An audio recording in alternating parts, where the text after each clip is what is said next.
Selamat datang di channel YouTube GPPS Palu. Kami berdoa saudara dapat diberkati melalui setiap video yang saudara saksikan. Untuk mendapatkan notifikasi setiap kali kami mengupload video, silahkan tekan subscribe dan nyalakan tombol notifikasinya. Jangan lupa follow media sosial kami yang lainnya. Dan kunjungi website www.gppspalu.or.id. Tuhan Yesus memberkati. Puji nama Tuhan, kita buka Alkitab kita masing-masing dan kita akan belajar dari kebenaran firman Tuhan. Kita baca firman Tuhan yang terdapat di dalam Yudas 1 ayat 20. Sudah dapat? Memang cuma satu pasal ya. Yudas ayat 20. Kalau sudah dapat, kita sambut firman Tuhan, kita akan baca. Yudas ayat 20, demikian bunyinya, kita baca sama-sama. Akan tetapi kamu, saudara-saudaraku yang kekasih, bangunlah dirimu sendiri di atas dasar imanmu yang paling suci, dan berdoalah dalam Roh Kudus. Amin. Puji Tuhan, silakan duduk. Dari ayat yang kita baca tadi, kita akan belajar satu topik firman Tuhan dari hal respon iman terhadap realita hidup.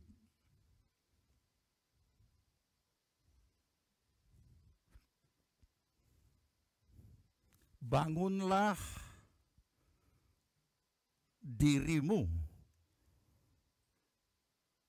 sendiri di atas dasar imanmu yang paling suci, dan berdoalah dalam Roh Kudus. Jadi ini berarti kalau dikatakan dirimu sendiri, berarti bersifat sangat pribadi bagi setiap orang percaya. Siapa itu? Saudara dan saya. Siapa orang percaya? Mereka yang sudah lahir baru, sudah terima Yesus, lahir baru, dan menjalani hidup barunya. Bukan cuma hidup baru. Ya, karena kalau hidup baru berarti dia masih baru lahir. Berarti masih bayi, belum bertumbuh, belum menjalani hidup. Nah, sesungguhnya yang dikatakan orang percaya itu seutuhnya lahir baru dan menjalani hidup baru. Itu baru dikatakan orang percaya. Nah, saudara, kalau ada firman Tuhan tadi sudah mengatakan, bangunlah dirimu sendiri di atas dasar imanmu yang paling suci. Di sini dikatakan di atas dasar imanmu yang paling suci, dan berdoalah dalam Roh Kudus. Bagaimana membangun ini dan melakukannya dan mencapainya serta menikmatinya, itu tergantung dari respon iman kita terhadap realitas atau realita hidup sehari-hari. Nanti kita akan melihat kebenaran itu dari firman Tuhan yang sudah kita baca, yang sedang kita pelajari. Nah, kita pergi dulu kepada kehidupan hari-hari. Tidak ada seorang pun yang hidup di dunia tanpa diperhadapkan dengan apa yang namanya realita hidup. Apa saja. Mulai dari yang menyenangkan sampai kepada yang tidak menyenangkan. Mulai dari yang menguntungkan sampai kepada yang tidak menguntungkan. Mulai dari situasi kondisi yang begitu mulia sampai kepada yang paling hina. Berbagai macam bentuknya. Nah, pertanyaannya, karena saudara dan saya adalah orang percaya, apa respon iman kita? Kenapa bicara tentang respon iman? Karena kita tahu, pertama, kita tahu bahwa orang percaya itu hidup oleh iman, atau orang benar hidup oleh iman. Di mana tertulis? Roma 1 ayat 17. Coba dibaca. Dibuka Roma 1 ayat 17, kita sama-sama baca di layar. 2, 3. Sebab dalamnya nyata kebenaran Allah yang bertolak dari iman dan memimpin kepada iman, seperti ada tertulis, orang benar akan hidup oleh iman. Saya ingin ingatkan, ini bukan cuma hanya diingat ya.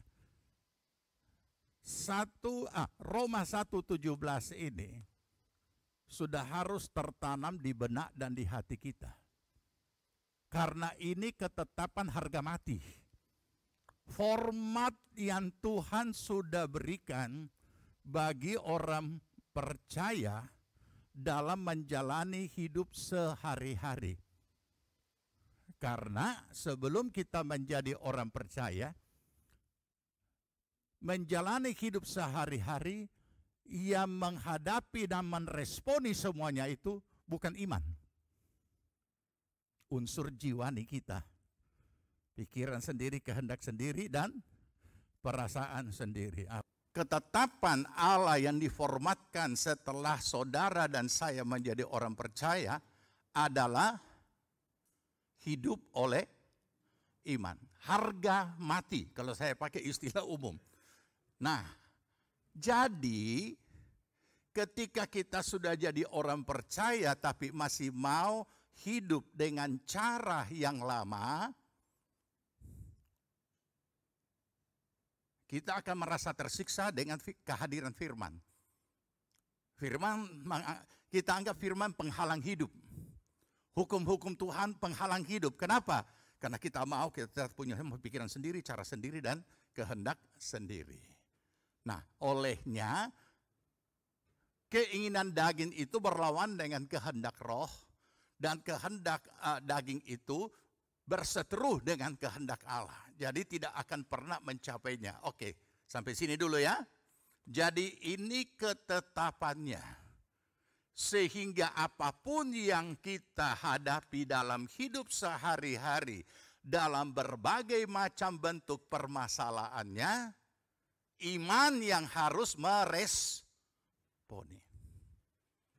Itulah hidup oleh iman. Ya, hanya memang yang sangat disayangkan, selalu saya ingatkan bahwa umumnya mimbar mengajar iman itu hanya sebatas jawaban doa.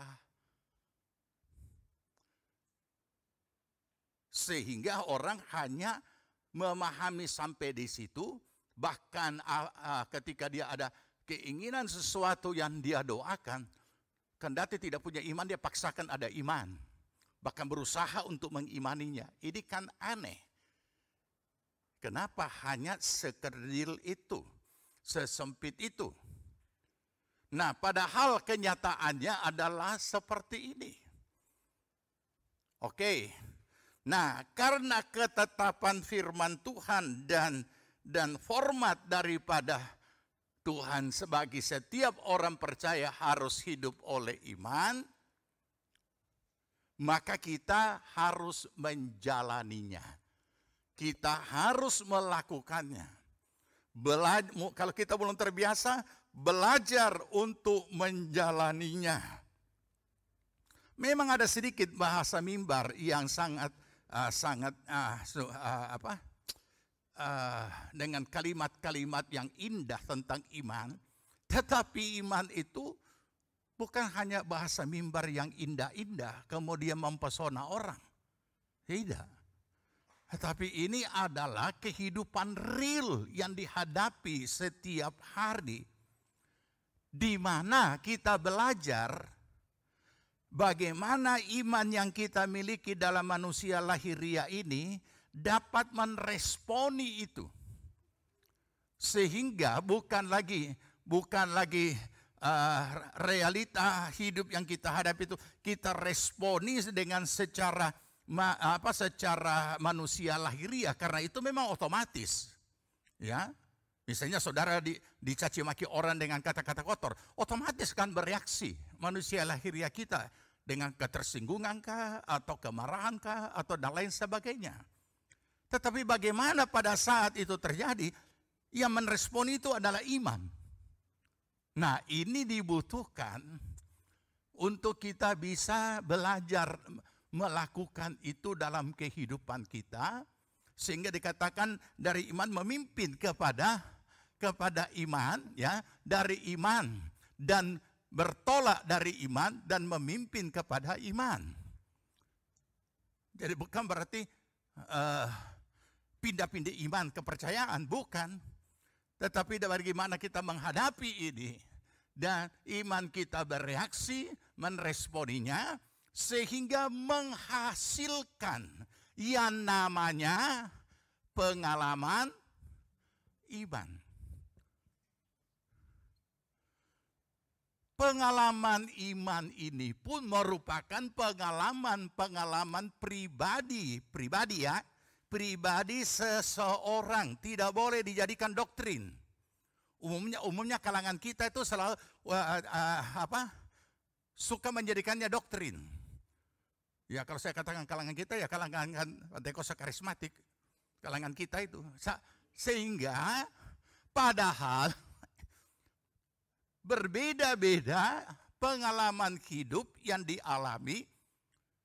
Dan ketika iman ini meresponinya, dia juga mengalami pengalaman secara pribadi dalam iman. Nah, inilah yang perlu kita pahami. Nah, kalau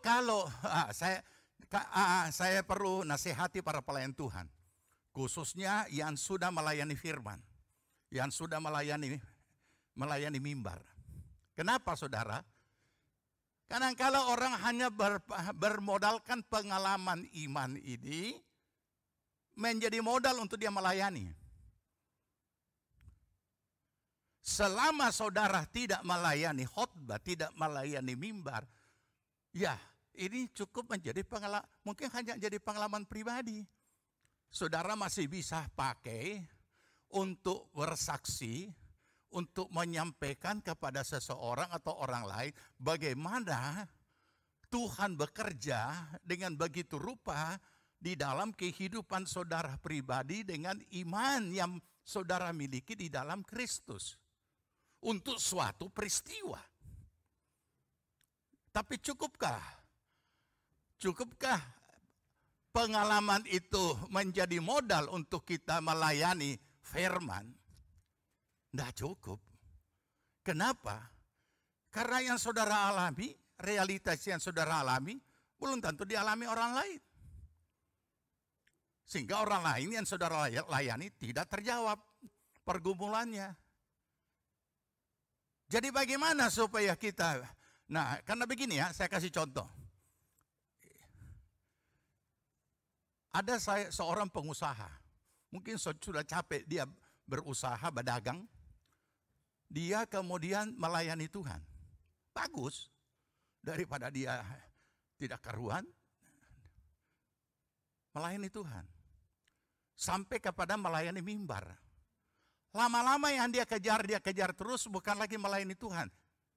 Mimbar, gila khotbah. Saudara amati belakangan bahwa sebagian, bukan semua ya, sebagian pengusaha banyak sekali tergoda dengan untuk berkhotbah, dan yang anehnya gembalanya tidak diberikan bimbingan, dan akhirnya di-loss pelayanan. Dan orang ini kalau hari Minggu dia tidak ada undangan dari gereja-gereja berkhotbah, dia tidak kebaktian. Hebat tidak? Kenapa? Karena dia sudah anggap dirinya sebagai pembicara. Jadi kalau dia tidak bicara, dia tidak kebaktian, tinggal di rumah laki bini, tidak ibadah. Nah, ini sangat berbahaya. Padahal dia hanya bermodalkan pengalaman ini. Apa yang Tuhan kerjakan sama dia.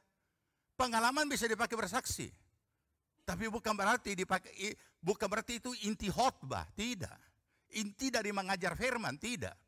Karena pengalaman-pengalaman itu menjadi dalam nilai satu kesaksian untuk meneguhkan firman yang diajarkan. Bahwa firman itu hidup, sudah terjadi seperti ini.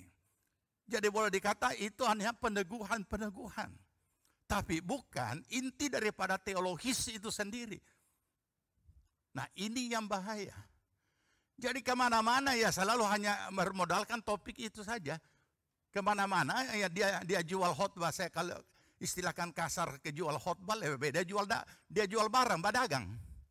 Daripada jual khotbah. Apa maksudnya jual khotbah? Bermodalkan 1-2 khotbah keliling gereja. Dan pastikan selesai berkhotbah kan dia dapat amplop kan.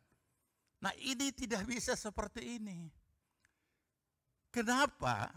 Sebab apa yang dikhotbahkan, diajarkan bukan hanya pengalaman, walaupun memang pengalaman membuat pribadi ya orang tersebut bisa bertumbuh di dalam iman.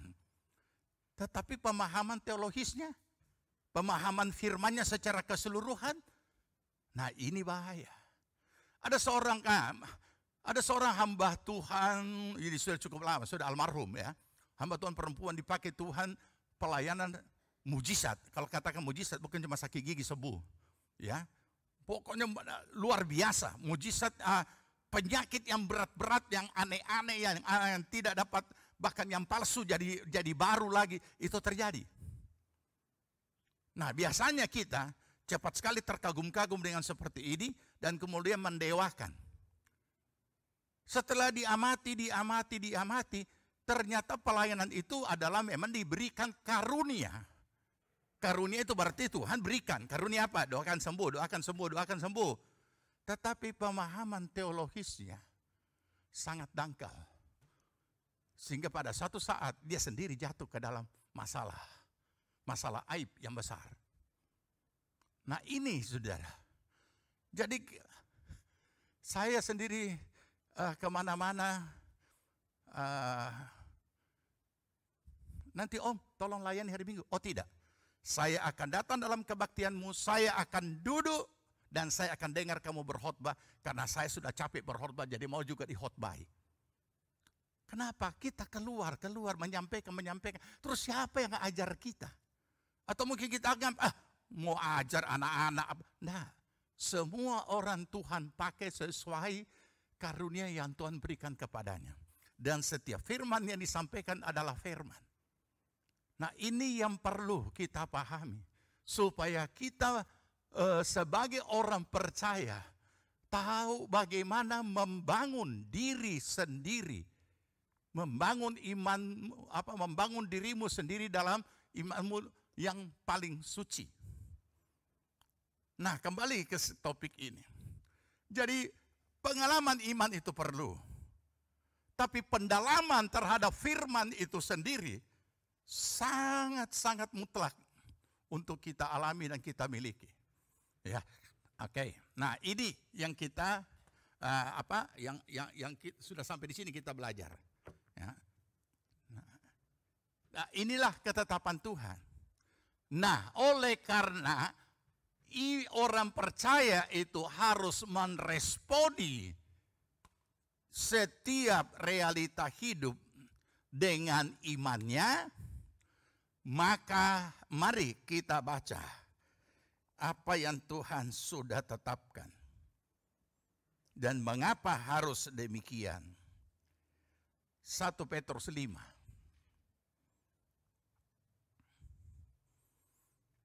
1 Petrus 5 ayat 8 dan ayat 9. Kita baca di layar. 2, 3. Sadarlah dan berjaga-jagalah. Lawan si iblis berjalan keliling sama seperti singa yang mengaum-ngaum dan mencari orang yang dapat ditelannya, ya. Kalau bahasa terjemahan lama bukan ditelan, terkam. Saya tidak tahu juga kenapa terjemahan baru ini diterjemahkan dengan ditelan. Sedangkan kita tahu singa batelan atau cabi-cabi baru dia makan. Apa yang batelan? Hewan apa yang batelan? Ular ya? Are masuk ya. Tapi ini tidak tahu kenapa diterjemahkan. Oke, pokoknya kita sudah tahu ya, yang tanggung jawab itu yang menerjemahkan. Ya, mungkin kurang bisa membedakan mana singa mana ular. Ya. Oke. Nah, baik, kita kembali kepada firman Tuhan. Makanya kita dibaca juga terjemahan lama, ya. Perhatikan ini. Ini situasi kondisi kita.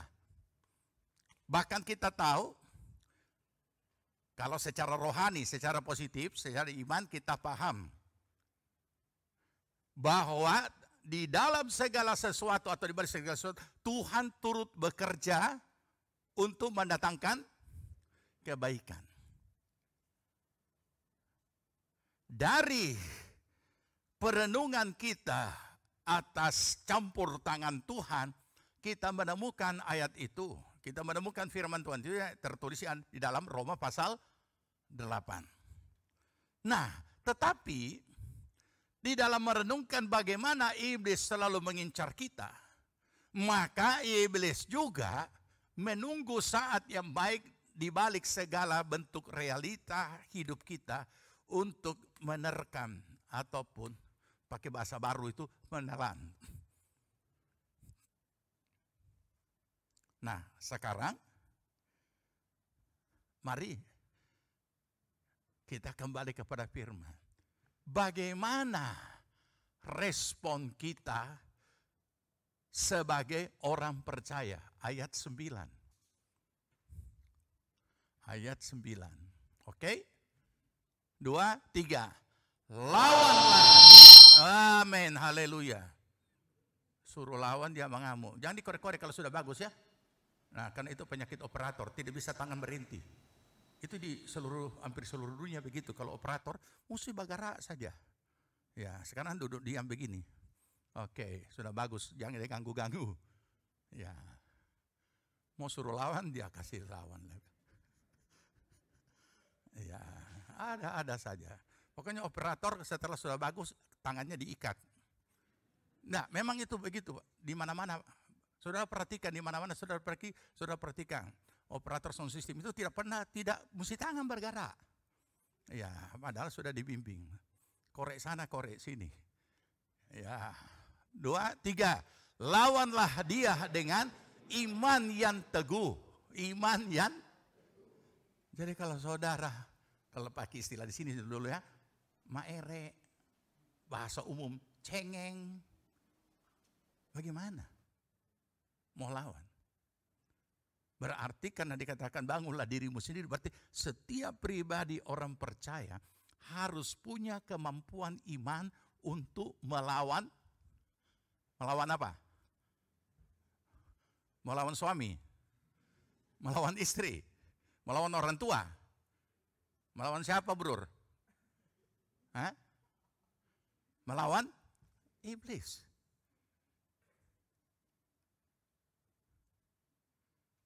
Bisa saudara renungkan sejenak yang saudara lawan ini dengan apa? Iman yang teguh. Nah, sejauh mana saudara bisa mendalami merenungkan kalimat ini? Saya ingin bantu saudara. Kalau ada kalimat lawanlah dia dengan iman yang teguh, dapatkah saudara membayangkan kekuatan iblis itu bagaimana? Nah, ini juga kadang-kala pemberitaan tentang iblis lewat mimbar juga tidak lengkap. Sebagian pemberitaan dari mimbar tentang iblis selalu menganggap enteng itu iblis. Iblis sudah dikalahkan. Nah, ada lagi nyanyian apa itu? Kita buat iblis. Nah, terus kasih ganti lagi, kurang puas dia dengan bahasa Indonesia, dia ganti lagi dengan bahasa daerah. Kita buat iblis. Nah, padahal dia sendiri yang totofore. Oke, saya mau uji. Ya. Siapa, ibu-ibu saja dulu ya, yang perempuan saja dulu, nanti yang laki-laki.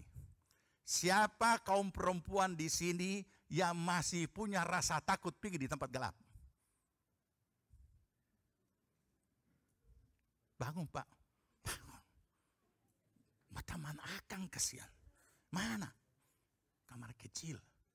Padahal rumah-rumah modern kamar kecilnya sudah di dalam kamar.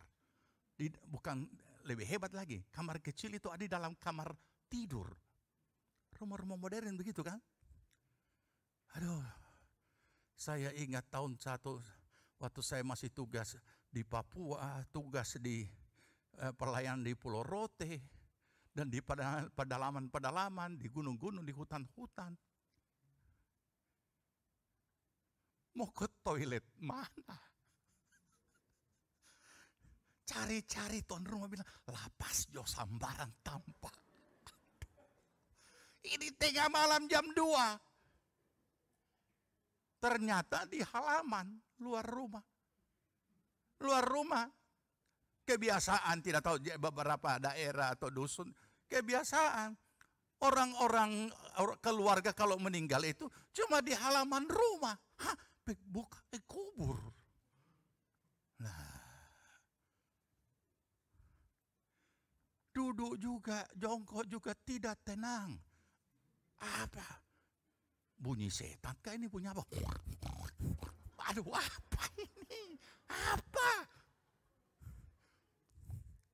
Ternyata apa? Hah? Iya, dia setunggu-tunggu mau baku rampas. Nah, oke. Tidak ada kaum perempuan yang mau mengaku kalau mereka masih ada punya rasa takut ke tempat gelap. Sekarang tanya laki-laki, sebab ada yang kira laki-laki tidak ada yang penakut tempat gelap, ada. Siapa di sini?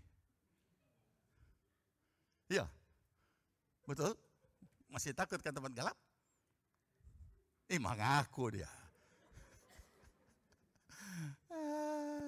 Nah ini.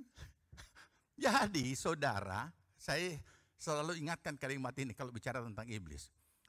Tuhan tidak pernah mengajar kita takut kepada iblis. Tidak ada ayatnya itu. Tapi Tuhan juga tidak pernah mengajar kita menganggap remeh iblis. Malah waspadalah tadi. Ya. Kemudian lawanlah dia. Tapi ditambah dengan iman. Ditambah lagi yang teguh. Jadi tergambar sejauh mana kekuatan daripada iblis ini, walaupun tidak perlu kita sanjung-sanjung kekuatannya. Tapi berarti ini bukan lawan ringan, ini lawan berat. Makanya di persyaratannya iman yang teguh. Nah, bagaimana mau iman yang teguh? Kalau mungkin kita tidak cengeng di dalam hal lahiriah, tapi cengeng dalam hal rohani. Ya. Lemah di situ. Belum mau diproses. Belum bisa menerima prosesnya Tuhan. Melalui kehadiran berbagai realitas hidup ini. Sehingga tetap kita hadapi dengan apa? Cara sendiri, pikiran sendiri, kehendak sendiri, perasaan sendiri. Nah, kapan kita punya iman yang teguh untuk melawan itu? Nah, disinilah kita perlu memahami. Nah, oleh karena itulah, kalau kalau firman Allah berkata, lawanlah dia dengan iman. Iman dulu ya. Kemudian dikatakan yang teguh. Nah, ini harus kita dalami. Apa bedanya iman dan iman yang teguh? Sangat berbeda. Nah, untuk dapat memahami perbedaannya, kita akan baca sebuah ayat dan mendalami kata iman yang teguh ini, karena hanya iman yang teguh ini yang bisa menghadapi si jahat ini yang juga menunggu di balik segala realita yang kita hadapi. Oke? Kita buka Yakobus.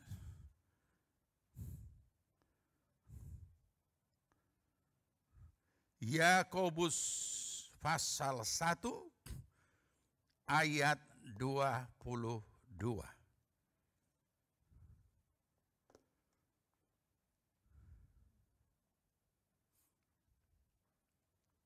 Yakobus pasal 1 ayat 22. Sudah kita baca.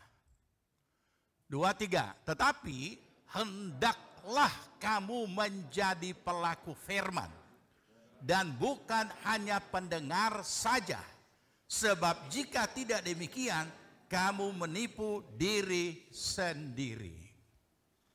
Nah, sebelum masuk dalam penjelasan itu, kita baca Roma 10 ayat 17. Ini dua ayat, Roma 1 ayat 17 dengan Roma 10 ayat 17 perlu tertanam di benak kita dan di hati kita. Sudah? Roma 10 ayat 17, 2, 3. Jadi iman timbul dari pendengaran, dan pendengaran oleh firman Kristus. Firman.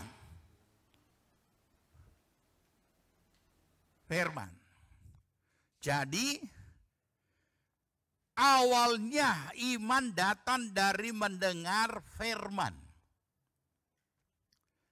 Kapan iman kita ini bisa menjadi teguh? Pertama, isi dulu dengan firman. Isi sebanyak-banyaknya firman. Entah saudara dengar lewat telinga langsung seperti ini, atau saudara dengar tanpa telinga, yaitu membaca Alkitab firman. Itu dulu yang memenuhi kita. Kenapa? Karena itu akan membawa kita ke tahap yang berikutnya, memiliki iman yang teguh. Ada tahap-tahapannya, bukan otomatis ya. Nah ini dulu, kalau kita tidak suka dengar firman dan tidak baik secara langsung maupun dengan cara membaca, kita tidak punya apa-apa. Kita tidak punya firman, tidak punya apa-apa. Terus bagaimana kita bisa memiliki iman yang teguh? Sedangkan iman yang teguh ini harus dimiliki oleh setiap orang percaya. Untuk dapat menangkal, bahkan bukan cuma menangkal, menyelesaikan setiap apapun yang dia hadapi dengan imannya.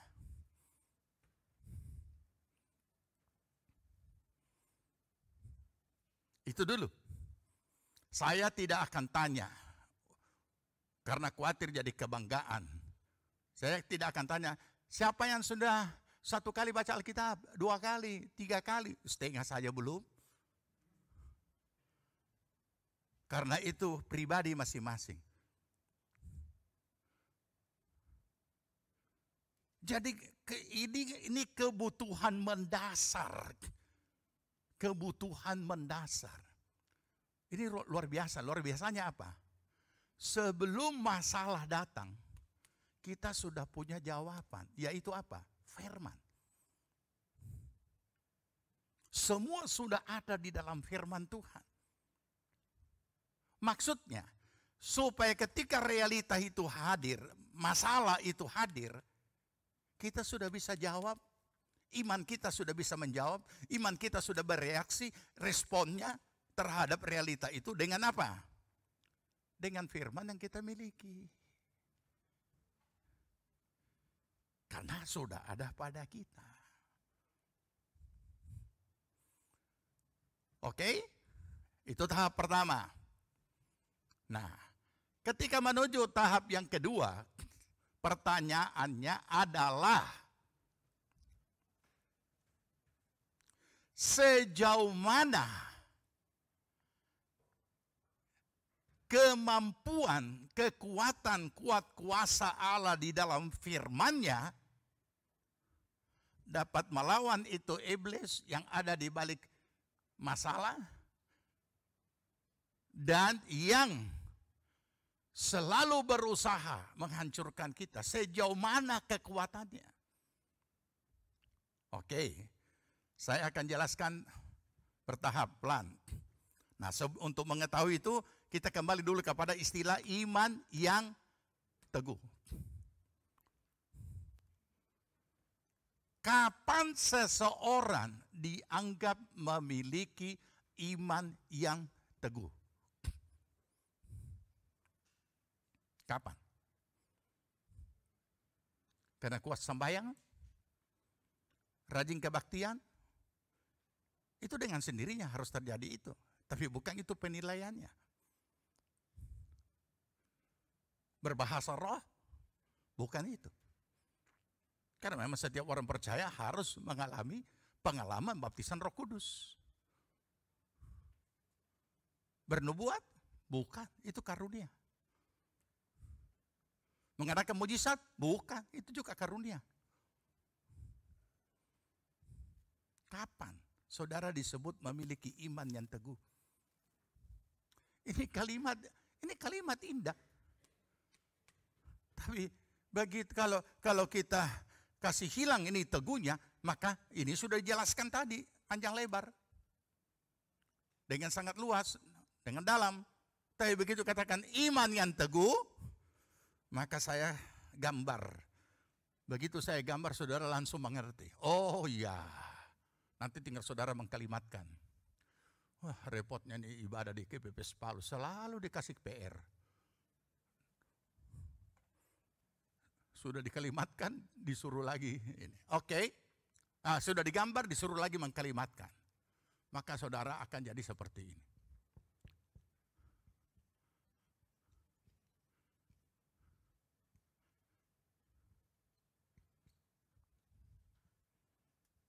Bisa tangkap ini? Gambar dengan tanda-tanda panahnya.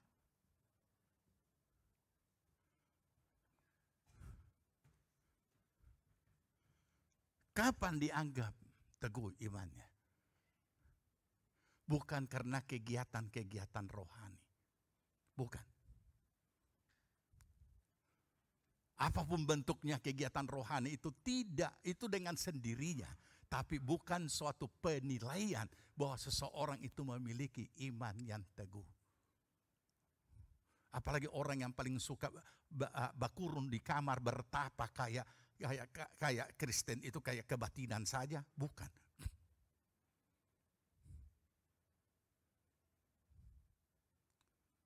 Kita tidak bisa dikatakan iman yang teguh karena kegiatan-kegiatan rohani yang kita miliki. Tapi ketika kita menghadapi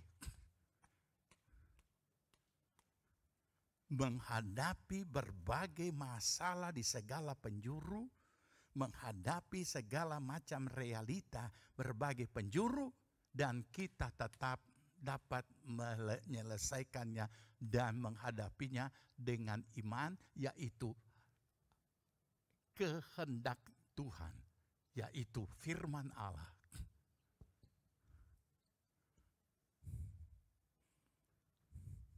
Ini. Kalau saudara dan saya tinggal di dalam kamar, apa yang kita hadapi? Tidak ada apa-apa yang kita hadapi. Hanya tembok 4 segi. Tapi kita kan tidak disuruh hidup seperti itu. Kita hidup di dunia nyata, kita berkarya, kita berprestasi. Kita hidup secara wajar. Kita melakukan kegiatan kita hari-hari, dan di mana kita berada setiap hari, di situ kita ketemu berbagai masalah. Dan ketika kita terjebak dengan masalah ataupun dipermainkan dengan masalah, dan kita kemudian tidak dapat menyelesaikannya, jangankan menyelesaikan, menghadapinya tidak berdaya, kita tidak bisa dikatakan memiliki iman yang teguh.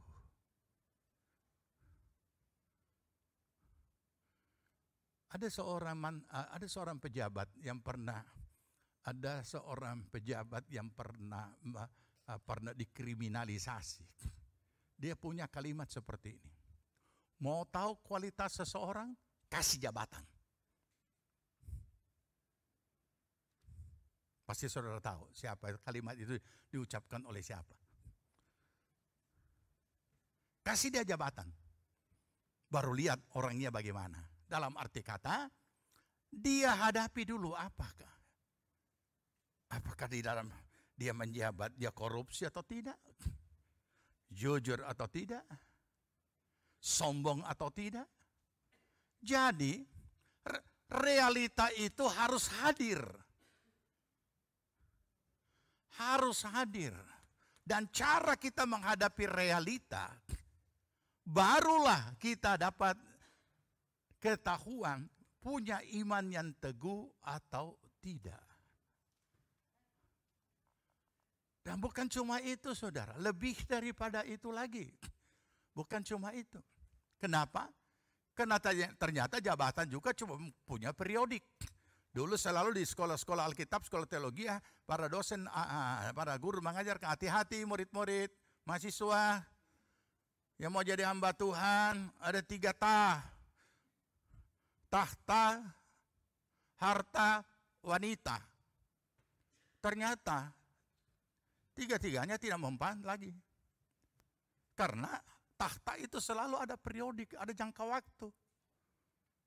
Selesai, orang ganti. Ada ketentuan-ketentuan. 2 kali. Sesudah itu tidak boleh lagi ketiga kalinya. Nah, iya kan? Ada jangka waktu. Nah, jangka waktu ini apa duluan datang atau jangka umur kita yang duluan pergi? Ya kan? Harta. Sebentar saja. Sebentar saja bisa hilang juga. Walaupun mungkin godaannya lebih kuat sedikit daripada kedudukan. Karena kedudukan ada waktunya. Wanita juga tidak. Saya selalu ulang-ulang katakan tidak. Wanita tidak menjadi penggoda yang ampuh. Kenapa? Kalau dia jelek, apa yang dia mau goda? Modal apa dia mau pakai? Tidak ada. Tapi apa yang menjadi ini? Itu jadi ketiga-tiganya bisa jadi penggoda, tetapi kapasitasnya tidak sekuat yang namanya duit. Ini. Dengan duit apa saja orang mau melakukannya. Jadi, bukan berarti juga hanya duit satu-satunya, tapi keampuhannya beda-beda. Tetapi yang jelas di sini, seseorang imannya teguh atau tidak, kalau ada serangan, kalau dia hadapi masalah, kalau dia sedang berada di dalam problem, dari situ kita akan tahu. Ketika orang fitnah saudara, berarti saudara mengalami pengalaman di fitnah. Apa reaksi kita? Ketika saudara dituduh sesuatu yang tidak benar, padahal saudara tidak lakukan, apa reaksi kita? Apa reaksi iman kita? Dan berbagai macam bentuknya. Nah ini, baru kita bisa katakan ini teguh. Oleh karena itu, kapan kita bisa lulus sampai bukan lolos. Kapan kita bisa lulus dan menyelesaikan segala masalah dalam kehidupan kita melalui iman kita sehingga dikatakan iman kita menjadi teguh. Nah, kemudian hubungkan tadi yang kita tinggalkan. Dan kapan kita bisa menikmati kekuatan kuat kuasa firman. Nah, ini dia. Ya, kita kembali kepada Yakobus. Kalau tadi pasal 1 ayat 22, sekarang ayat 25. Yakobus 1 ayat 25.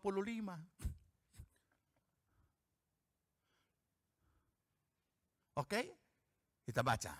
Tadi mendengar ya, sekarang meneliti. 2, 3. Tetapi barang siapa meneliti hukum yang sempurna, yaitu firman, yaitu hukum yang memerdekakan orang, dan ia bertekun di dalamnya. Apa artinya bertekun?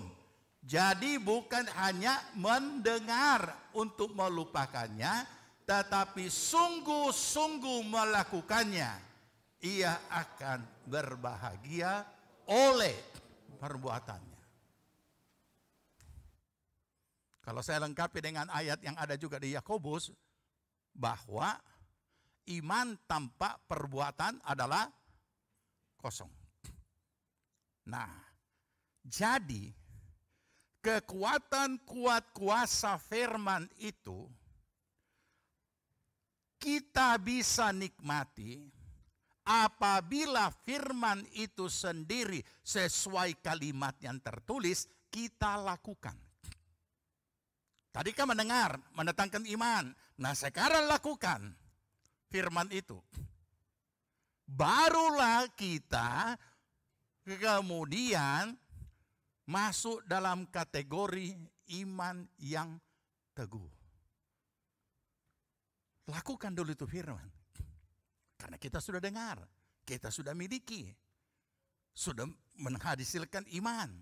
Nah, ketika kita lakukan, maka kekuatan dan kedahsyatan kuat kuasa firman itu kemudian kita alami.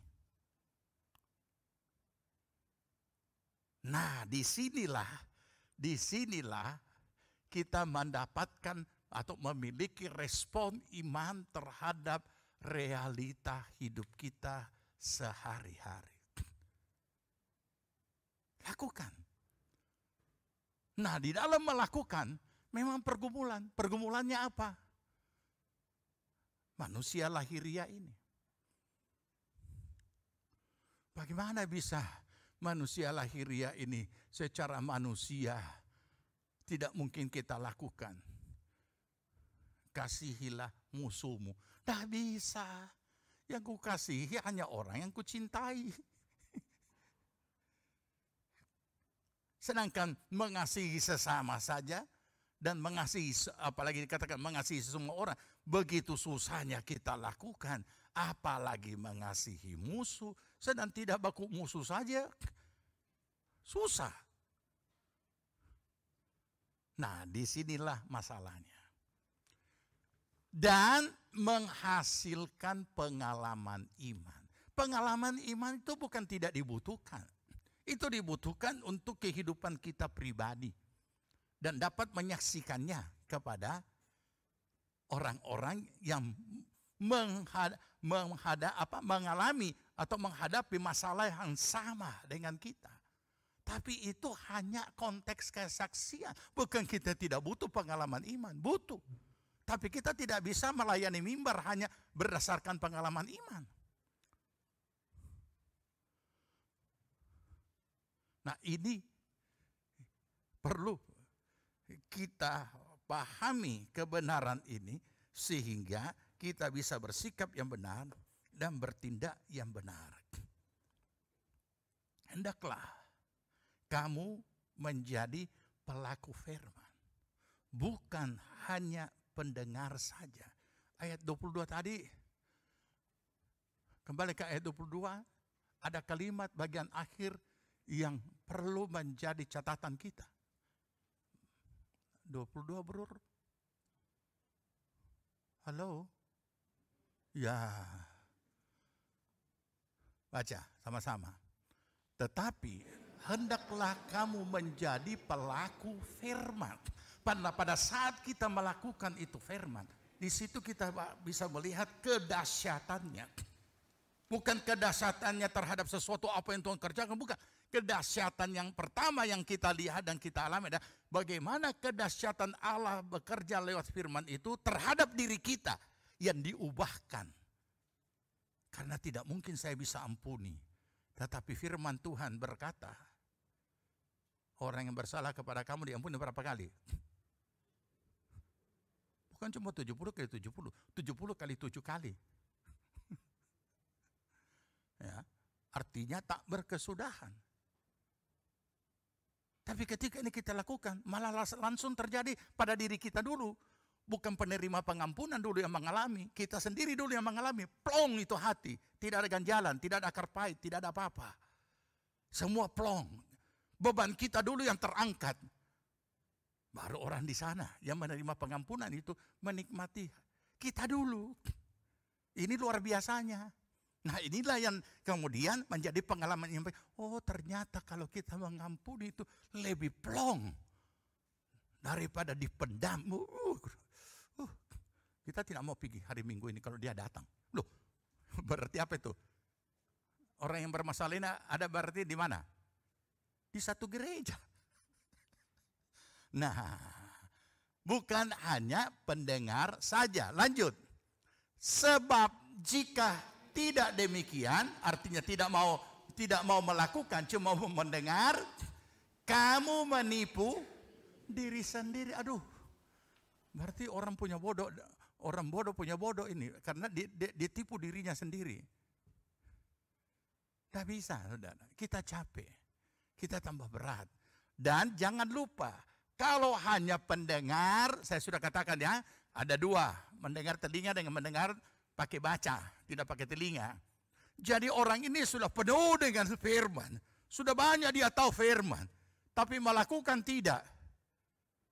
Nah ini kalau zamannya Tuhan Yesus hidup disebut apa? Orang Farisi. Tahu kebenaran, tidak melakukan. Tidak ada nilainya. Tidak ada nilainya di hadapan Tuhan. Kita tidak bisa disebut iman yang teguh. Iman yang teguh. Saya tidak pernah terjebak dengan kalimat-kalimat rohani seseorang ketika bercakap-cakap atau sharing di satu tempat atau di meja. Tidak pernah tertarik. Kenapa? Saya hanya mau lihat pada saat dia menghadapi kehidupan sehari-hari, adakah iman dia lakukan. Kadang-kadang kita terjebak dengan bahasa-bahasa rohani, saudara. Apalagi menghadapi bisnis dengan bahasa rohani. Saya bilang stop bahasa rohani, kita bicara bisnis sekarang. Ngana jual berapa? Ya. Kurang, tidak apa-apa. Bisnis. Kita tidak bisa memakai bahasa-bahasa rohani. Oh ini karena untuk gereja, kita kasih begini, omong kosong. Nggak ada itu. Mau makan uang gereja juga karena mau makan untung juga silahkan. Tapi jangan karena ini untuk gereja, jadi kita kasih DP modal, kita kasih dia punya pencian. Oh mana bisa ada orang, nggak ada. Jadi jangan terjebak. Tetapi mari kita lakukan. Orang yang melakukan itu dia tidak akan gembar-gemborkan, ya, dia tidak akan itu kan. Dia hanya menjadi pelaku firman, sama. Namun demikian, saya berikan kalimat bagian akhir ini, tapi jangan saudara salah tangkap. Kalimat ini bukan memusnahkan semua apa yang sudah dijelaskan, tetapi yang jelas ini adalah pergumulan antara manusia lahiriah dan manusia rohani. Tidak gampang. Tetapi harus. Itulah bagian kita. Jadi sebenarnya pergumulan itu adalah menggumuli diri sendiri untuk melakukan satu ketaatan. Masih ingat bulan yang lalu? Juga perjamuan kudus? Yesus sendiri secara manusia lahiriah berkata, Bapa kalau boleh cawan ini lalu. Tapi manusia rohani menang. Bukan kehendakku yang jadi, tapi kehendakmu. Dua kalimat yang singkat, tetapi kalau kita baca pergumulan di Getsemani, itu luar biasa. Menanti hukuman mati di atas kayu salib. Dan Alkitab menulis, ia sangat gentar.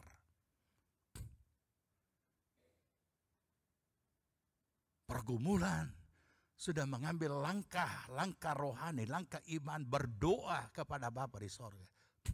Berdoa bukan cuma kalimat, bukan lalukan cawan ini dan bukan kehendak, tetapi dikatakan di dalam sepanjang pergumulan itu peluhnya darah keluar dari tubuhnya. Ini kalau secara medis pembuluh darah itu pecah. Mari kita renungkan.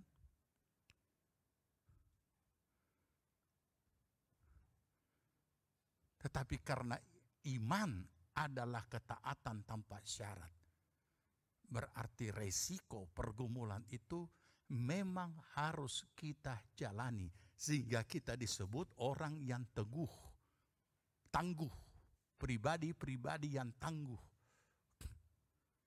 Karena memang itulah ketetapan Tuhan. Dengan mengatakan lawanlah dia dengan imanmu yang teguh, di situ kita sudah dapat memahami bahwa kekuatan iblis bukan main-main, tapi itu pergumulan. Jadi kita tidak bisa hanya terjebak karena ada ayat yang ini kadang-kadang dianggap ringan ya. Sehingga kenapa? Karena ada ayat dengan namaku iblis akan mengusir setan-setan. Memang benar. Memang benar. Tapi pernah kita baca dalam Alkitab juga ada murid yang mengusir setan dan Paulus aku kenal, tapi kau siapa?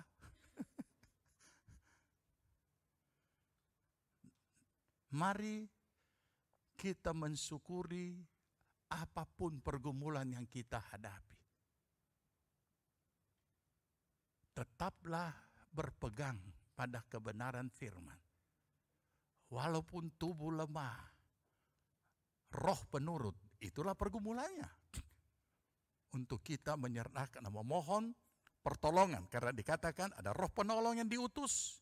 Mari kita minta tolong. Roh Kudus menguatkan kita untuk dapat melakukan ketaatan, melakukan firman. Dan pasti Roh Kudus menolong kita. Kita berdoa. Bagaikan bencana siap dibentuk, demikian hidupku di tanganmu. Dengan urapan kuasa Roh-Mu, ku dibaharui selalu. Jadikanku Allah dalam rumah-Mu, inilah hidupku di tangan-Mu. Bentuklah seluruh kehendak-Mu, pakailah sesuai rencana-Mu. Ku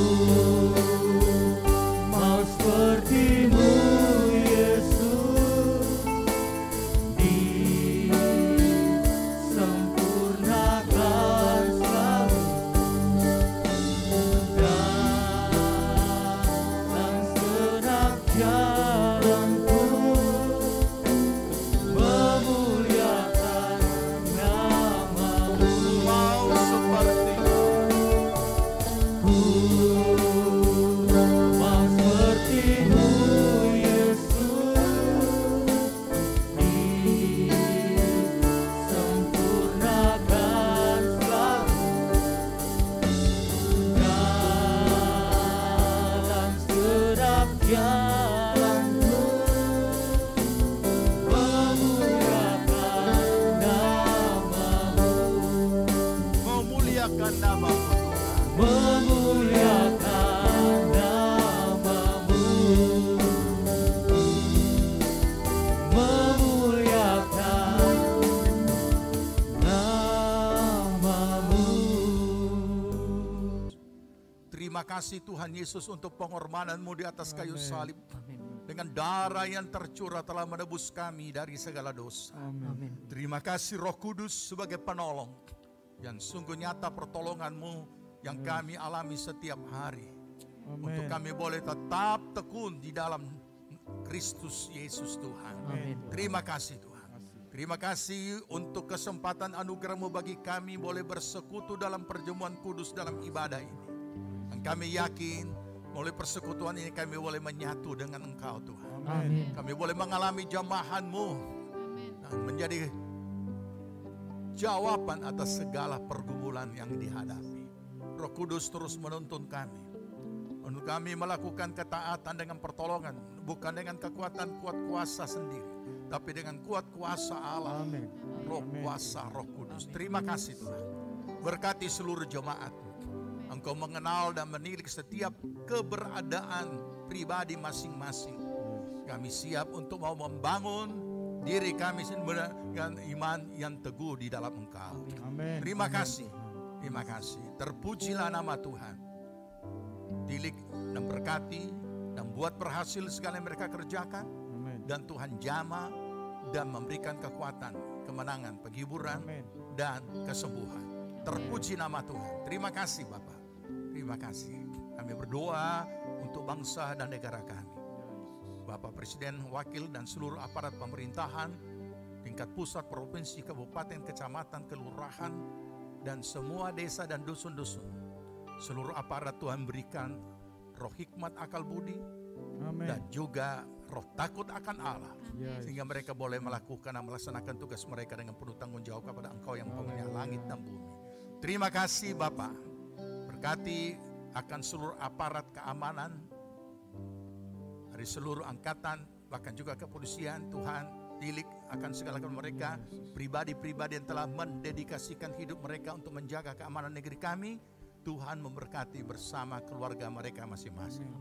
Terima kasih Bapak. Berkati para medis dan juga tenaga medis dimanapun mereka berada untuk menyelesaikan dan menuntaskan semua sisa-sisa pandemi yang masih ada. Sehingga semuanya kami terlepas daripada segala sakit penyakit apapun. Oleh bilur Tuhan Yesus kami disembuhkan. Amin. Berkati dengan kekuatan kuat kuasa-Mu selalu menyertai kami Tuhan. Terima kasih kami boleh beribadah di tempat ini. Tuhan memberkati tempat yang sudah diberikan bagi kami untuk kami boleh beribadah. Kami juga berdoa dan memohon berkat-Mu bagi seluruh jemaat Tuhan yang telah berpartisipasi dalam berbagai bentuknya untuk pembangunan gereja yang hampir selesai. Tuhan tilik dan Tuhan limpahkan berkat-Mu atas mereka semuanya. Terima kasih Bapak, kami mengucap syukur. Dan jemaat Tuhan yang dikasihi Tuhan, terimalah berkat damai sejahtera dari Tuhan Yesus Kristus. Kecintaan oleh Bapa dalam persekutuan Roh Kudus adalah kiranya tinggal menyertai kita sekalian. Dibuatnya kita hidup bijaksana, sehingga berhasillah segala apa yang kita kerjakan sampai berkelimpahan. Amin. Dari sekarang sampai Tuhan Yesus datang kembali. Amin. Puji Tuhan, Tuhan memberkati.